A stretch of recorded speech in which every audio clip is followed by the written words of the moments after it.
आसंता 6 तारिख अर्थात रविवार दिन हीराकुद ड्यामरू छड़ाजिब ए वर्षर प्रथम बन्या जल। ड्यामर बाम पार्श्वरे थिबा 7 नंबर गेट्रु प्रथम बन्या जल छड़ाजिबा नै सूचना मिलिछि। एथिपाई तळमुंडर 13टी जिल्लार जिल्लापालंकु आगुआ सतर्क सूचना जारी करिसेंती हीराकुद ड्याम कर्तृपक्ष। तेबे उपर मुंडरू इनफ्लो देखि समुदाय केतोटी गेट खोला जिवो से नै सेही दिन ही निष्पत्ति नियाजिवो बोली हीराकुद ड्यामर मुख्य जंत्री सूचना दैछंती।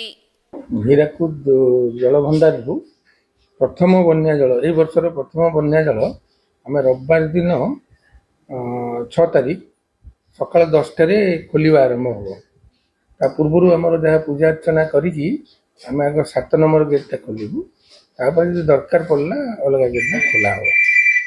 द्वितीय जिनस आमर आज अच्छी 603.02 फुट रिजर्वर लेवल ସେଇଟା କିନ୍ତୁ ଉପରେ ବର୍ଷା ହେଇଛି ଆଜି 30 mm ତାର ପାଣି ଆସୁଛି ବର୍ତ୍ତମାନ ଯାଏ ପାଖାପାଖି ଲକ୍ଷେ ହେଇଗଲାଣି ଇନଫ୍ଲୋ। ସେ ଆଗକୁ ବଢ଼ିବ plus IMD Indian meteorological department ପାଣିପାଗ ବିଭାଗ ସେ ଦେଇଛି ସୂଚନା ଯେ କାଲି ପରଦିନ ବି ଉପର ମୁଣ୍ଡରେ ଛତିଶଗଡ଼ ଆଡ଼େ ବର୍ଷା ହେବ।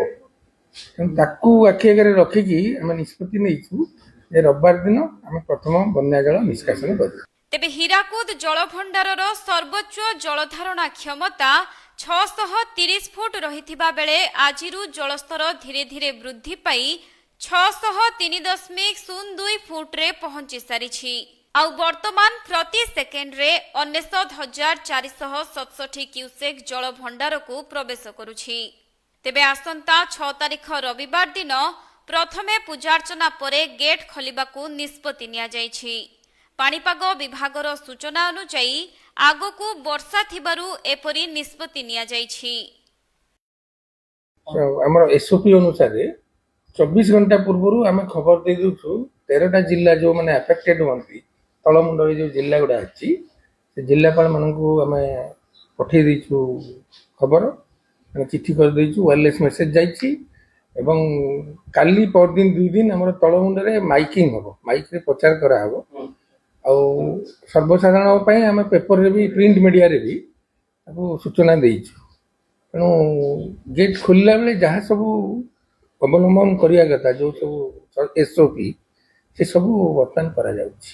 ହଁ ସେ ଆକ୍ଚୁଆଲି ଗତ ବର୍ଷ ଡେରିରେ ବର୍ଷା ହେଇଥିଲା ଇନଫ୍ଲୋ ଟିକେ ଡେରିରେ ଆସିଥିଲା ତେଣୁ ଆମେ ଜୁଲାଇ 28ରେ ଖୋଲିଥିଲି। ତେଣୁ ଏଥର ଜୁଲାଇ 6 ତାରିଖରେ ଆମକୁ ଖୋଲିବାକୁ ଦରକାର ପଡ଼ୁଛି କାରଣ ଆମେ ଜୁଲାଇ 31 ସୁଦ୍ଧା 605ରେ ରଖିବୁ। वाटर लेवल 605 ऊपर को बढ़ा हेनी इनका आमको अच्छी रूल कर्व अनुसार तो आहरी कम अच्छी कि आमको स्पेशल गोटे पावर दिखाई 605 जाए।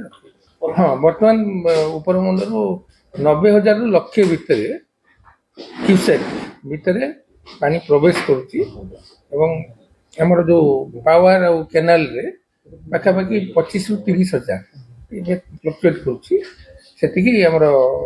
निष्कासन होची।